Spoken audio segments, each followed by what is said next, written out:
யோவான் சுவிசேஷம் 13ஆம் அதிகாரத்தின் 34-35 இயேசு ஒரு புதிதான கட்டளை குறித்து பேசுகிறார். John chapter 13 verses 34 and 35. Jesus speaks about a new command.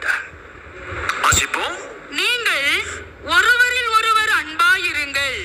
நான் உங்களில் அன்பாயிருந்தது போல நீங்களும் ஒருவரில் ஒருவர் அன்பாயிருங்கள் என்கிற புதிதான கட்டளையை உங்களுக்கு கொடுக்கிறேன்.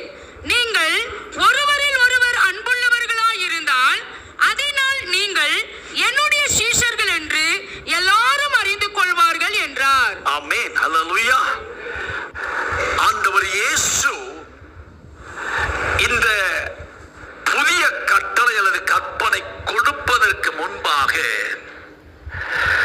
தாம் தொடர்ந்து அவர்களோடு கூட இருக்க மாட்டார் என்ற அந்த செய்தி மீண்டும் ஒரு முறை கூட நினைப்பூட்டுகிறார்.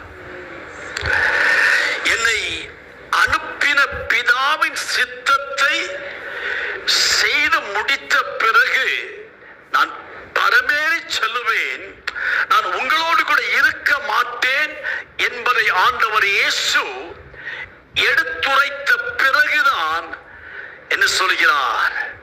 நீங்கள் ஒருவரில் ஒருவர் அன்பாயிருங்கள். அதாவது இயேசு போன பிறகு சீஷர்கள் ஒருவருக்கொரு வாக்குவாதம் பண்ணி சண்டை போட்டு பிரியக்கூடாது என்னும் அடிப்படையில் தான் இயேசு கூறுகிறார், நீங்கள் ஒருவரில் ஒருவர் அன்பாயிருங்கள். ஏன்னா இதற்கு முந்தி சில இன்சிடென்ட் நடந்திருக்கிறது. அவர்களுக்குள்ளே சில வாக்குவாதங்கள், நம்மில் பெரியவன் யார், who is great among us என்றதான இந்த வாக்குவாதங்கள் நடந்திருக்கிறது. இதையெல்லாம் இயேசு மனதில் கொண்டு சொல்லுவதாகும், நீங்கள் ஒருவரில் ஒருவர் அன்பாயிருப்பதின் மூலம்தான் உலகம் உங்களை அறிந்து கொள்ளும்.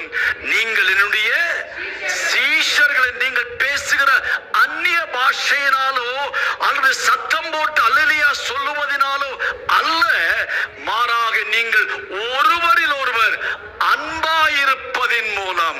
So the love is the greatest test. As far as a child of God is concerned, ஒரு விசுவாசியை பொறுத்தவரையில் அவனது